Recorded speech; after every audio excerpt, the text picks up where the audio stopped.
नमस्कार, स्वागत है आपका इंडिया न्यूज़ इन खबर में और मैं हूं मनोज कुमार।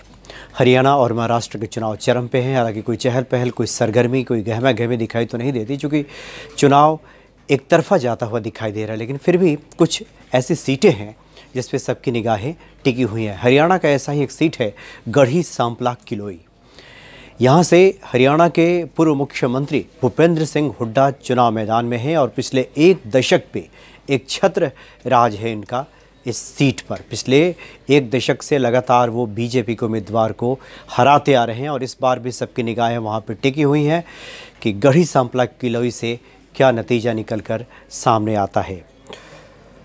तो सबकी निगाहें इस पर लगी हुई हैं, चूँकि सबसे ख़ास विधानसभा सीटों में एक है, क्योंकि लगातार यहाँ से हुड्डा जीतते रहे हैं। जाटलैंड रोहतक ज़िले का एक सीट है ये, चूँकि जाट बहुल इलाका है और इस बार यहाँ से कांग्रेस के उम्मीदवार हैं हुड्डा। और गढ़ी सांपला वही ऐतिहासिक गांव है जहाँ किसान नेता सर छोटू राम का जन्म हुआ था। 2009 से पहले इस विधानसभा क्षेत्र का नाम किलोई था, लेकिन परिसीमन के बाद हसनगढ़ विधानसभा क्षेत्र को खत्म करके किलोई में मिला दिया गया। 2009 और 2014 में हुड्डा ने इनेलो के राष्ट्रीय प्रवक्ता सतीश नंदन को हराया था, लेकिन वो इस साल जून में बीजेपी में शामिल हो गए। बीजेपी ने हुड्डा को शिकस्त देने के इरादे से उन्हें मैदान में उतारा है। लेकिन सवाल ये भी है कि इनेलो के होते हुए बीजेपी में आने वाले नांदल जो हैं, क्या हुड्डा को चुनौती दे पाएंगे? ये सबसे बड़ी बात वहाँ पे है, क्योंककि दोनों मिलाकर इस क्षेत्र बना है। दो क्षेत्र इसको मिलाया गया है, गढ़ी सांपला और किलोई। और हरियाणा राज्य बनने के बाद 1967 में पहला चुनाव हुआ, इसमें हसनगढ़ अस्तित्व में आया। इससे पहले इसका नाम सांपला था।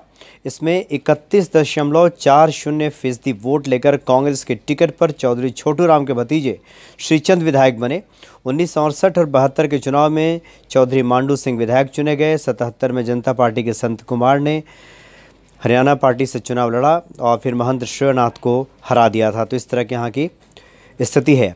और किलोई विधानसभा क्षेत्र की बात करूं तो ये भी हरियाणा के पहले चुनाव यानी कि 1967 में अस्तित्व में आया और इस चुनाव में संविधान निर्मात्री सभा के सदस्य रहे स्वतंत्रता सेनानी रणवीर सिंह हुड्डा और अस्थल बोहर मठ के महंत श्रेयनाथ के बीच मुकाबला हुआ। तो इस तरह से काफ़ी महत्वपूर्ण सीट है। 1972 के विधानसभा चुनाव हुआ तो रणवीर सिंह हुड्डा के बेटे प्रताप सिंह कांग्रेस के टिकट पर मैदान में उतरे, जबकि श्रेयनाथ कांग्रेस से इस चुनाव में महंत को 54.37% वोट मिला था। और हालांकि 2000 के चुनाव से यहाँ पे हुड्डा की किस्मत खुल गई। इस चुनाव में हरिचंद लोक दल से चुनाव मैदान में उतरे और भूपेंद्र सिंह हुड्डा कांग्रेस से, महंत श्रेयनाथ निर्दलीय और हरिचंद ने हुड्डा को हराया। महंत तीसरे नंबर पर चले गए। 87 के चुनाव में भूपेंद्र सिंह हुड्डा लोक दल के उम्मीदवार श्री कृष्ण हुड्डा से हार गए और 1991 में कांग्रेस के टिकट पे कृष्णमूर्ति हुड्डा को मिली और उन्होंने जनता पार्टी के श्री कृष्ण हुड्डा को धूल चटा दी। तो इस तरह से काफ़ी ये महत्वपूर्ण सीट है और पिछले 10 सालों से यहाँ पे हुड्डा काबिज़ हैं और इस बार भी ऐसा लगता है कि ये पूरी स्थिति हुड्डा के पक्ष में ही जाती हुई दिखाई दे रही है। चूँकि इनेलो में पहले थे जो प्रत्याशी वो बीजेपी में शामिल हो गए हैं, लेकिन हालांकि वो हमेशा दूसरे नंबर पर। लेकिन इस बार देखना होगा कि स्थिति क्या निकल कर सामने आती है। चलिए फिलहाल इतना ही। नमस्कार।